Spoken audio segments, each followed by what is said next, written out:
오늘은 드디어 이제 성경의 66권 중에 마지막 책인 계시록의 마지막 장 22장을 우리가 보겠습니다. 성경이 어려운 사람은 다 어렵다고 하죠. 아무리 가도 모르겠다고 하는 사람은 많지만 이 성경이 66권 중에서 가장 어렵고 난해한 게 계시록입니다. 계시록. 그래서 저도 예수를 처음 믿을 때는 도대체 이게 뭔 소리인지 봐도 모르겠더라고요. 근데 이제 신앙이 어느 정도 이제 성장을 하고 그 길을 걸어오니까 하나님께서 깨닫게 하시고 열어주셔서 깨닫는 눈을 열어주시고 알게 해주시더라고요. 그래서 이제 우리가 저도 아는 것보다 모르는 게 더 많죠. 하나님의 말씀이 얼마나 깊고 오묘합니까? 넓고 깊기 때문에 사람이 안다고 해서 다 아는 게 아니고 그냥 우리는 일부만 아는 겁니다. 일부만. 그래서 저도 제가 보면서 깨닫고 오래 받은 것을 일부만 여러분들과 나눈 거죠. 21장에 마지막 절에 보면 어린 양의 생명책에 기록된 자들만 그 새 예루살렘의 주인공이 됩니다. 그리고 22장 1절에 보면은 또 그가 하나님과 어린 양의 왕자로부터 흘러나오는 수정 같은 맑은 생명수의 정결한 강을 내게 보여주니라. 에스겔 47장에도 보면은 성전이 다 완공되고 하나님께서 환상으로 에스겔에게 그 성전을 보여주시고 그 성전이 다 보여주신 다음에 그 성전 문에서 그 물이 흘러나오지요. 물이 흘러나와서 그 물이 강을 이루고 그 강을 이루는 그 양쪽에 이 2절에 보면은 한가운데와 강의 양쪽에 생명나무가 있어서 12종의 열매를 맺고 달마다 자기 열매를 맺으며 그 나무의 잎사귀들은 그 민족들을 치유하게 하여 있더라. 에스겔 47장의 말씀과 같은 말씀입니다. 하지만은 그 에스겔 47장의 말씀은 우리 예수 그리스도께서 오셔서 우리의 피를 그리스도의 피로 우리의 죄를 대속하시고 그 예수 그리스도를 믿는 자들에게 주시는 영생을 의미하죠. 영생의 생수를 주시고 그 예수 그리스도를 믿는 자들에게 영원히 목마르지 않는 생수를 주신다는 그 성령의 충만이죠. 성령의 충만. 그것을 주신다는 의미고 여기 22장에서는 그건 기본이고 우리가 주님의 나라에 갔을 때 하나님의 나라의 그 도시에는 한가운데는 그 예수 그리스도로부터 흘러나오는 맑은 생명수의 강이 늘 흐른다는 거예요. 마르지 않는 강이 예수 그리스도를 통해서 흘러나오는 거죠. 이 세상의 모든 것들은 다 마르지 않습니까? 영원한 것이 없습니다. 하지만 우리 예수 그리스도를 통해서 나오는 그 생명수의 강은 영원히 목마르지 않고 영원히 우리에게 채워주시는 끝없는 하나님의 영생의 생물이죠. 그래서 요한복음 4장의 10절에 보면 사마리아 여인에게 예수님께서 네가 내게 구하였으면 내가 네게 생수를 주었으리라 그 말씀을 하시죠. 또 6장 35절도 보면 나를 믿는 자는 결코 목마르지 아니하리라. 또 우리 하나님께서 47절에 보면 나를 믿는 자에게는 영원한 생명이 있다. 또 55절에 보면 내 살은 참으로 양식이요 내 피는 참된 음료로다. 또한 7장 38절에 보면 나를 믿는 자는 성경 기록이 말한 것 같이 그 배에서 생수의 강들이 흘러나리라. 창세기 26장에 보면은 이삭이 우물을 팝니다. 이삭의 종들이 그리스도를 통해서 그의 종들이 우물을 팰 때마다 하나님께서 솟아나는 우물을 주시는 겁니다. 그래서 그리스도를 믿는 모든 자들에게는 그 안에 그리스도 안에 들어가면 들어갈수록 하나님께서 더 영원히 목마르지 않도록 솟아나는 그리스도께서 생수가 되셔서 우리를 목마름을 다 주님께서 해결해 주시지요. 그 나라 가면은 이제 이 땅에서는 우리가 육신의 몸을 갖고 있기 때문에 늘 목마르지 않습니까? 늘 배고프고 목마르고 옷이 없으면 옷에 대한 갈증이 있고 돈이 없으면 돈에 대한 목마름이 있고 없으면 목마름 없는 게 목마름이 없는 게 꼭 물만 안 마셔서 목마른 게 아니고 우리가 추구하고자 하는 것들이 다 목마른 거거든. 어떤 사람은 공부를 좋아하니까 그냥 공부에 목이 말라 있어. 그냥 항상 앉아서 책만 보고 있는 거죠.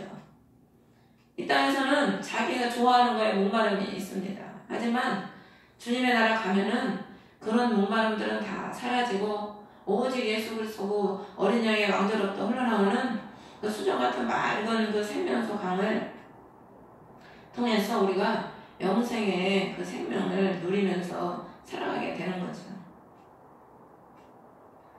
3절에 보면은 다시는 저주가 없으며 오직 하나님과 어린 양의 왕자가 그것 안에 있으리니 그것 안에가 새 예루살렘, 새 예루살렘이 신부라고 했잖아. 어린 양의 신부.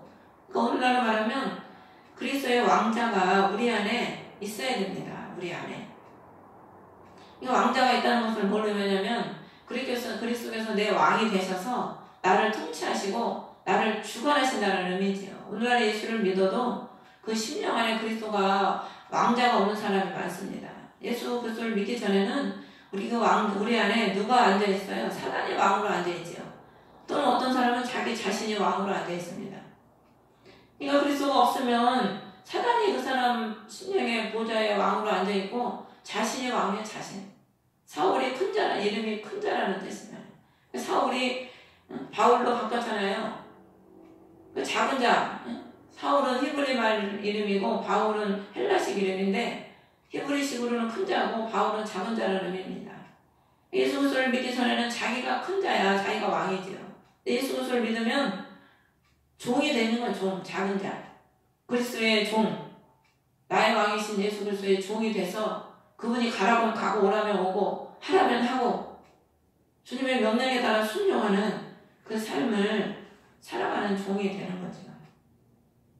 그래서 그분의 종들이 그분을 섬기며 그리스도의 그 왕자가 내 안에 계시니까 내가 그분의 종이 돼서 그분을 섬기고 그분을 종이 돼서 섬기는 자는 그분의 얼굴을 보게 된다는 겁니다.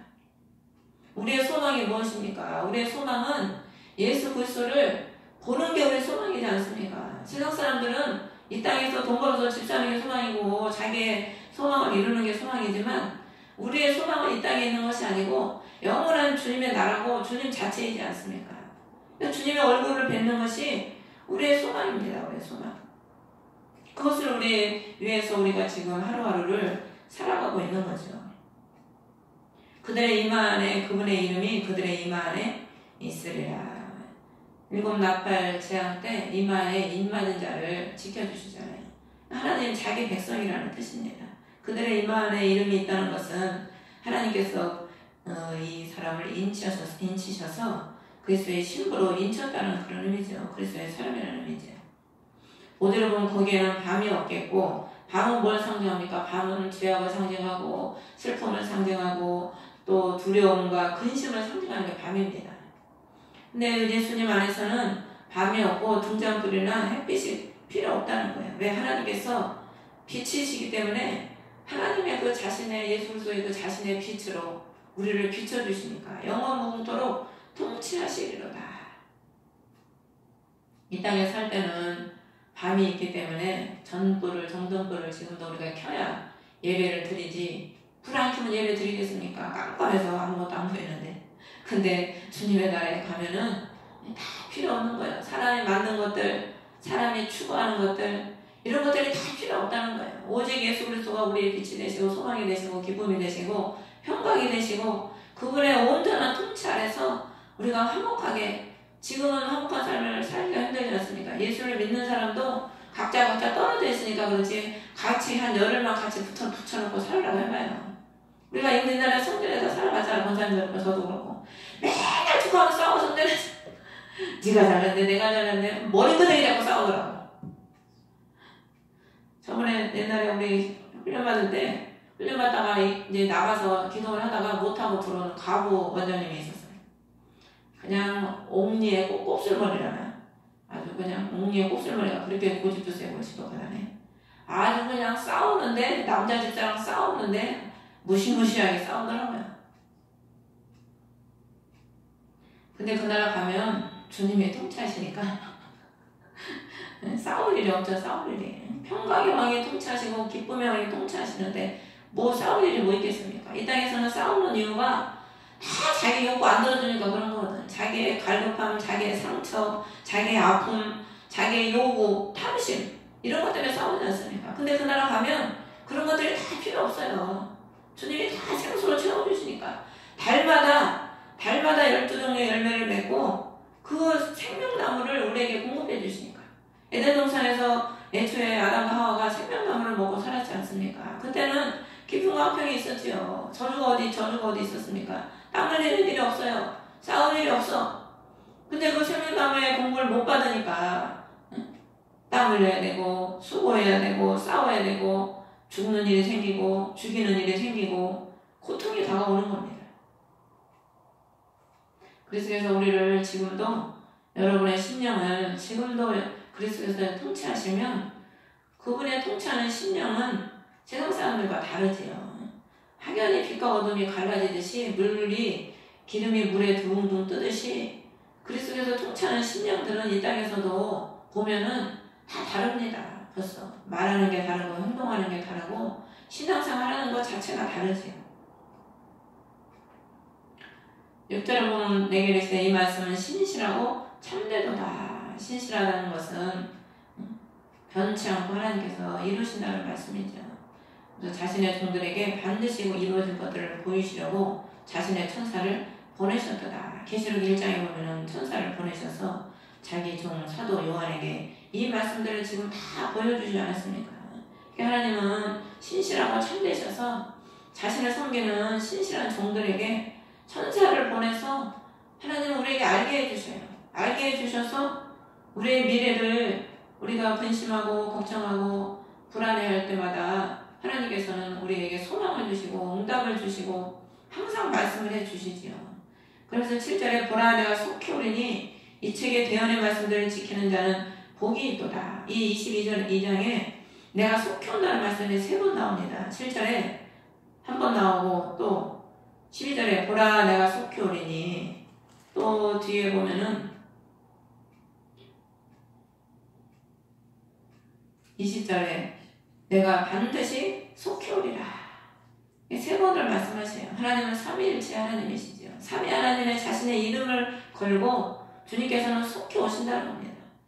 이건 뭘 두 가지 의미인데 영적으로 보면은 그리스도께서는 늘 자기의 이름을 부르는 자들에게 빛의 속도로 오셔요. 빛의 속도로. 빛의 속도가 얼마나 빠릅니까? 자기의 이름을 부르는 자들을 구원하시려고 우리가 이 땅에 살아가는 동안에도 저 천국 가는 그날까지 부르는 자들에게 속히 오시는 겁니다. 또한 우리 인생이 깁니까? 우리 인생은 굉장히 짧습니다. 잠깐 왔다가는 안개와 같다고 그랬잖아요. 우리가 예수 그리스도를 이 세상에 믿는 이 짧은 생활 살아가는 동안에 예수 그리스도를 우리가 늘 속히 만나고 늘 주님과 교통하고 늘 가까이 삶을 살아야 세속에 물들지 않고 변질되지 않는 삶을 살아갈 수 있는 거죠. 또 주님은 지금 이 말씀이 2000년 전에 주신 말씀이잖아요. 속히 오신다는 거예요. 속히. 하루가 천년 같고 주님은 천년이 하루가기 때문에 우리는 천년이 길다고 생각하지만 하나님에게는 천년이 잠깐의 경점과 같은 겁니다. 잠깐의 경점. 하나님한테 무슨 시간이 있습니까? 하나님이 영원하신 분인데 그러니까 천년도 하나님께는 잠깐의 그냥 점 하나 찍은 것밖에 안 되는 거죠. 그래서 이 책의 말씀들을 지키는 자가 복이 있다는 겁니다. 왜? 주님이 속히 오시기 때문에 우리가 이 하나님의 종들을 통해서 말씀해 주신 이 생명의 말씀을 우리가 지키고 그 말씀을 따라 살아가는 자가 복이 있다는 거죠. 그렇기 때문에 8절에 보면 나 요한 이것들을 보고 들어오노라. 내가 듣고 본 뒤에 이것들을 내게 보여준 천사의 말 앞에 경배하려고 엎드리네. 19장 10절에도 이렇게 똑같은 행동을 하지요. 천사에게 경배하려고 할 때 그때도 똑같은 말씀을 지금처럼 하는데 그가 그러죠. 내 동료, 종료, 대언자들인 내 형제들과 이 책의 말씀들을 지키는 자들 중에 속한 자라. 너는 주의하여 그러지 말고 하나님께 경배하라. 우리가 뭘 보고 들으면 보고 듣게 해주신 분이 예수 그리스도시잖아요. 그리고 보고 듣게 해주신 것은 다 그 깊은 의미가 있거든. 깨닫고 그리스도의 말씀에 서라고 보여주는 거지 그 보고 듣는 것에 치우치고 거기에 빠지라고 보여주는 게 아닙니다. 대부분 보면은 보고 들으면 그 보고 들은 걸 통해서 하나님 말씀을 깨닫고 반석에 서서 하나님 말씀을 지키면서 그리스도를 따라가는 삶을 살아야 되는데 그 본 곳에 치우쳐 있을 때가 많죠. 그렇기 때문에 베드로가 그 엘리야와 모세가 예수님과 함께 대화하는 걸 볼 때 예수님한테 여기가 좋사오니 우리가 여기다 초막 3개를 짓고 그냥 여기서 쭉 삽시다 그냥 그러잖아요. 그냥 너무 그거 볼 때 화가 나니까. 우리가 하나님께 은혜를 받을 때는 얼마나 좋습니까? 막 소망이 생기고 기쁨이 막 솟아오르고 뭐 당장 뭐가 내일 얼마 안 있어도 뭐가 될 것 같아. 근데 그것도 지나고 나면 또 어려움이 오면은 아이고 그냥 배추에 소금 뿌려놓은 것처럼 불에 팍 죽어가지고 그럼 주님이 또 소망을 줘가지고 또 일어나게 오뚜기처럼 넘어졌다 일어났다. 내가 하나님이 훈련의 과정이죠. 훈련 과정. 그런 훈련 과정들을 다 거치면 이제 그런 게 없어져요. 이제 낙망하고 뭐 실망하고 뭐 자로나 오르나 치우치고 뭐 세상 것을 추구하고 이런 것들이 다 사라집니다. 사라져. 그래서 계시록에 이 지구가 종이짝이 말리듯이 다 사라진다고 한 것처럼 우리가 예수 그리스도로 충만해지면은 그분 한 분만을 소망을 삼고 살면은 세상의 모든 것들은 그냥 종이 한 장이 그냥 종이 한 장처럼 그냥 우리한테 아무것도 가치가 없는 거예요. 그냥 종이 한 장 말려서 찢어 말려서 그냥 버려버리는 것처럼 아무런 가치가 없습니다. 그러니까 뭐 입을 옷이 없어도 그냥 없는가 보다. 그냥 있으면 있는가 보다. 뭐 먹을 게 있으면 있는가 보다. 없으면 또 없는가 보다. 그냥 그렇게 되는 거죠. 사도 바울이 만사에 그냥 비결을 배웠다고 한 것처럼. 그래서 우리는 하나님께만 경배해야 됩니다. 하나님께만. 하나님이 우리의 구원이시지 뭐 우리는 그냥 중보자고 전달자고 다 우리는 형제 아닙니까? 한 형제. 하나님만이 구원자시기 때문에 그분께만 영광을 돌리고 그분께 경배하는 그분의 종이 돼야 되죠. 그래서 10절에 이 책의 대언의 말씀들을 봉인하지 말라. 때가 가까우니라. 하나님의 말씀은 열려 있습니다. 항상. 하나님은 그래서 하늘문에 열린 문을 보았다. 사도 요한이 하늘의 문은 열려 있다는 거예요. 그리스도께서 오셔서 우리를 피 흘려 주셨기 때문에 주님은 하늘의 문을 항상 활짝 열어놓고 계셔요. 전에 한번 예수님이 팔을 쫙 벌리고 하늘에서 쫙 벌리고 계시더라고요. 또 우리 주님은 온 인류에게 다 하늘문을 열어놓으시고 구원의 문을 열어놓으시고 두 팔을 벌리고 지금 기다리고 계시는 겁니다. 안 오니까 문제지. 안 가니까 문제고. 그러니까 참 답답하죠. 부모의 입장에서는.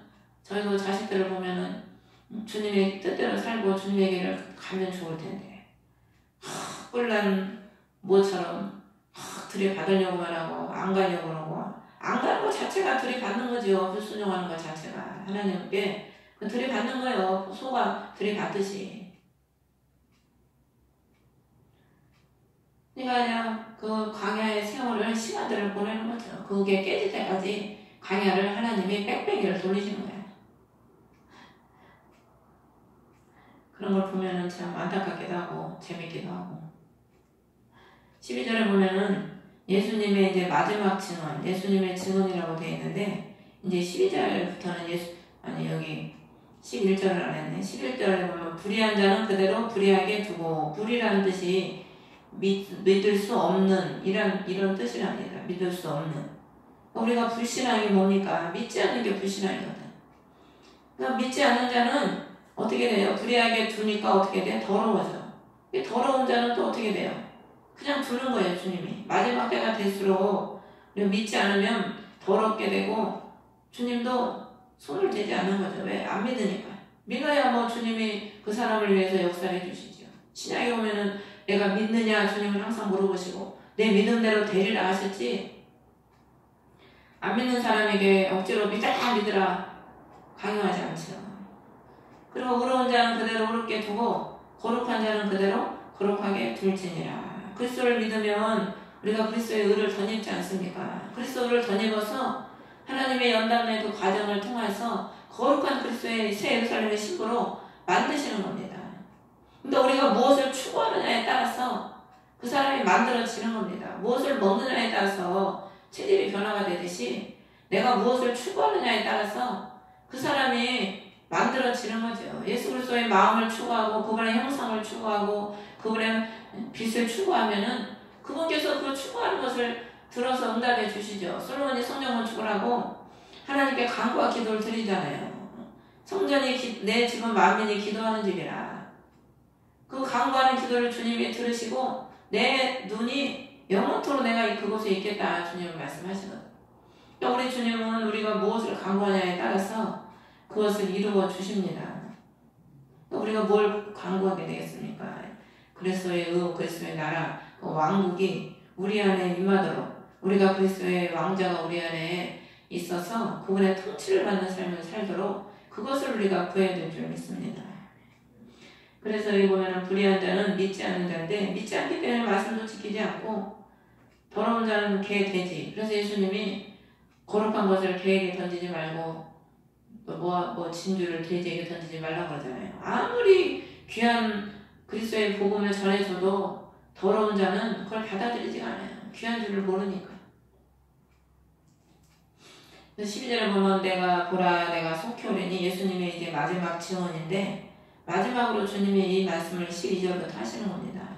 내가 또 속히 온다. 그러면서 줄 보상이 4개 있어 각 사람에게 그의 행위에 따라 주리라. 여러분 농사를 지으면 그 농사꾼이 얼마만큼 가서 수고를 하냐에 따라서 열매를 거둡니다. 우리가 주를 위해서 얼마만큼 내가 행위를 통해서 주를 위해서 수고하고 헌신하고 봉사했느냐에 따라서 여러분들이 그날에 하나님께 각자 여러분들이 한 만큼 보상을 받는 겁니다. 그래서 창세기 15장 1절에 보면은 아브라함에게 하나님이 나타나셨을 때 나는 내 방패여 내가 얻을 지극히 큰 보상이시라. 보상이라.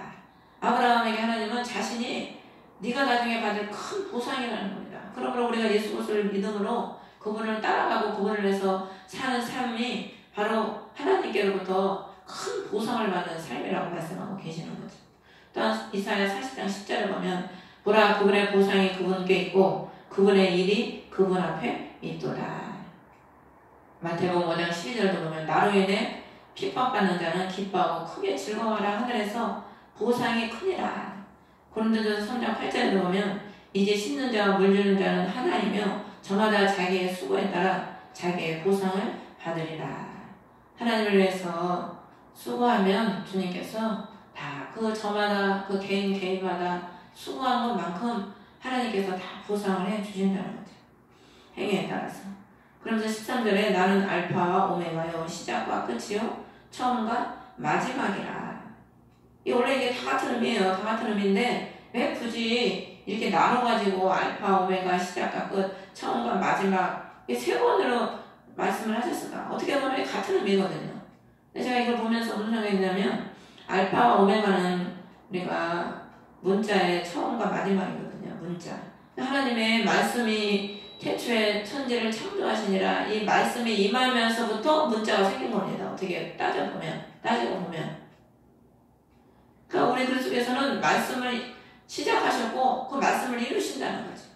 또 시작과 끝이라는 것은 창조의 주님은 우리를 불렀으면 반드시 새 예루살렘의 창조를 이루신다는 겁니다. 시작을 하셨기 때문에 반드시 끝을 이루신다는 거죠. 어떤 사람이 집을 지으려고 공사를 시작해놓고 그것을 중간에 중단하는 사람이 어디가 있어요? 물론 돈이 없어서 부도나면 못 짓겠지만 하나님이 돈이 없으니까 능력이 없으니까 주님은 못하실 것이 없어. 그러니까 주님은 시작하셨으면 끝장을 보시는 거예요. 끝장을. 그러니까 하나님 한번 택했으면은 그 사람이 불순종하면 아주 끝장을 보셔. 그냥 두렵게 패서라도 돌이켜서 그냥 죽음의 직전까지 가게 만들어가지고도 그 사람을 돌이켜서 하나님 쓰시잖아요. 그런 사람들 간장 한두 번 들어본 게 아니지 않습니까? 또 시작과 끝이라 처음과 마지막이라 이 의미는 늘 동일하신 주 변치 않으시는 우리 주님 그 은혜와 사랑을 늘 자신을 바라는 자에게 그 얼굴빛을 비춰주시고 자신을 소망하고 사랑하는 자들에게 늘 변치 않는 은혜와 사랑을 우리 주님은 우리에게 공급해 주시지요. 그러면서 14절 보면 명령들을 행하는 자들이 복이 있다. 행한 대로 아까도 보상을 해주신다고 했고 이 하나님의 이 말씀들을 행하는 자가 복이 있다는 거예요. 듣고만 있는 게 복이 아니고 듣는 것도 복이죠. 믿음은 들으면서 나죠. 그러면 들으면서 믿음이 났으면 어떻게 해야 됩니까? 행해야 돼. 가서 행해야 하나님의 역사를 하시고 씨를 뿌려야 열매를 걷듯이 듣기만 하고 앉아있으면 열매를 못 맺어요. 우리가 들었으면은 행동을 해서 내가 그것을 행동을 해가지고 하나님을 기쁘시게 하는 삶을 살아야죠.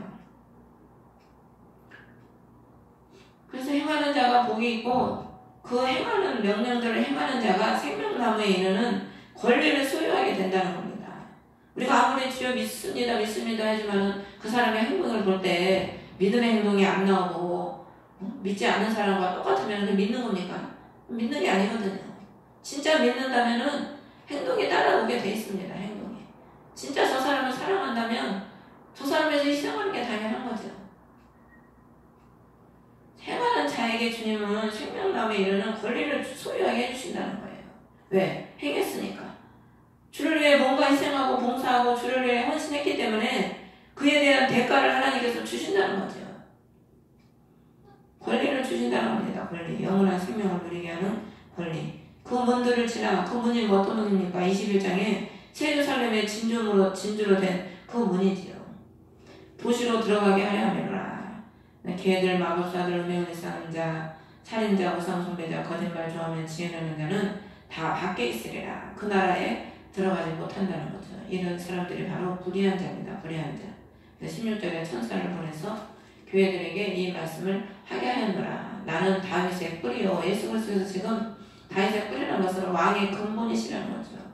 또 빛나는 새벽별이라. 우리 하나님은 우리의 소망이시라. 소망. 그럼 17절에 성령과 신부가 말씀하시기를 오라 하시는도다. 여기에서는 왜 성령과 신부라고 말씀하셨냐면 우리 안에 성령께서 그리스도의 영으로 계시잖아요. 그러니까 우리가 신부가 그리스도를 통해서 내 안에 계신 성령 그리스도의 영을 통해서 많은 믿지 않는 자들에게 오라고 가서 증거하지 않습니까? 전도하지 않습니까? 오라고 그들에게 전도하고 그들에게 들으라 오라 목마른 자를 와라 원하는 자를 와라 와서 값없이 생명수를 취하라고 성령에 임한 신부들이 나가서 증거하고 초청하기 때문에 신부가 전도하고 초청하고 그리스도께 목마른 자 원하는 자를 그리스도께 인도하는 거죠. 그러면서 18절에 보면은 이 대화의 말씀들을 듣는 모든 사람에게 증언하노니 만일 어떤 사람이 이것들에다가 더하면 하나님께서 이 책에 기록된 재앙들을 그에게 더하실 것이요. 그래서 제가 이걸 보면서 더하면 어떤 걸 더할까 생각을 해보니까 여러분들 보면 구원을 받으려면 이 성경에 보면 구원은 오직 주 예수 그리스도를 믿음으로 구원을 받지 않습니까? 근데 오늘날에 보면은 구원을 받고 뭘 치료를 받으려면 뭘 해야 된다고 그러고 이걸 해야 된다고 저거 해야 된다고 그러고 각자 사람마다 해야 될 게 다 달라. 그건 하나님의 말씀에 더하는 거죠. 그렇게 해서 그들에게 예수 그리스도를 믿고 그분 안에서 영생을 누리게 해야 되는데 자기들이 막 거기다 조건을 붙여가지고 뭘 해야 치료를 받고 돈을 내야 치료를 받고 뭘 봉사를 많이 해야 뭐 구원받는다고 그러고 그러면 더하는 거죠. 그건 그 무거운 짐을 양들에게 더 더해주는 거예요. 여러분들이 뭐 물질을 심고 여러분들이 하는 거는 하늘나라에서 보상만 다를 뿐이지 구원은 믿음으로 받는 겁니다. 그 돈 많이 맞춰서 천국 갈 것 같으면 옛날에 천주교에서 돈 많이 맞춰서 면제부 사가지고 지옥 갈 사람도 다 죽은 사람도 돈 많이 내서 천국 보내는 얼마나 돈 많이 천주교에서 긁어드렸어요. 돈으로 천국 가지 그렇게 할 것 같으면. 그래서 그 사람이 자기가 더하면은 무거운 짐들을 양들에게 더해줬기 때문에 그만큼 재앙을 더 받는다는 거예요. 재앙을 더해낸다는 그리고 19절에 보면 대언의 책의 말씀들에서 빼면 생명책과 거룩한 도시와 책에 기록된 것들로부터 그의 부분을 빼시리라. 그럼 뭘 빼겠어요? 응? 여러분 같으면 이 성경 말씀에서 뭘 빼겠냐고. 제가 생각해보니까 오늘날에 많이 빼요. 뭘 빼냐면 고난의 길을 가라는 말을 안 해. 십자가를 지라는 소리를 안 합니다. 축복만 받으라고 그러고 축복만 받고 잘 돼야 복 받은 거라고 그러고 십자가를 지라는 소리 안 해요. 설교에. 좁은 길 가라고 말 안 하고 성경대로 안 가르친다니까 이놈들은. 그냥 다 자기들 입맛대로 빼고 더하고 자기 입맛대로 성경도 골라가지고 자기 입맛에 맞는 것만 가르치고 하기 싫은 건 다 빼버리는 거야. 힘든 건 다 빼버려. 내가 하기 쉬운 거 얼마든지 받아들이기 좋은 거 그런 것만 전하는 겁니다. 그래서 오늘날에 많은 목사님들이 바른 소리를 못한대요. 뭘 하라고도 못하고 바른 소리도 못한대요. 목사님들 모이면 다 삐져가지고 나가버리니까. 편하게만 신앙생활 하려고 그래. 편하게 신앙생활해서 천국 가기 힘들어요. 성경 말씀을 똑바로 우리가 보고 똑바로 우리가 하나님 말씀대로 살아야지 자기 위주대로 자기가 편리한 대로 하나님 말씀을 받고 살라고 하면 안 되죠. 자기가 그래서 편하게 쉽게 다 빼버리고 어려운 건 빼버리고 편하게 쉽게 신앙생활 하려고 하니까 나중에 하나님께 받을 게 없어. 다 빼버린다잖아. 생명에도 빼버리고 보상받을 것도 없고 왜? 자기가 힘든 거 다 빼버리고 안 했으니까. 그러니까 하나님께 받아서 누릴 게 없습니다. 받아 누릴 게. 고난을 길을 안 갔는데 뭐 받을 게 뭐가 있겠어요? 그래서 20절에 보면 반드시 속히 오리라. 주님은 반드시 속히 오신다는 겁니다.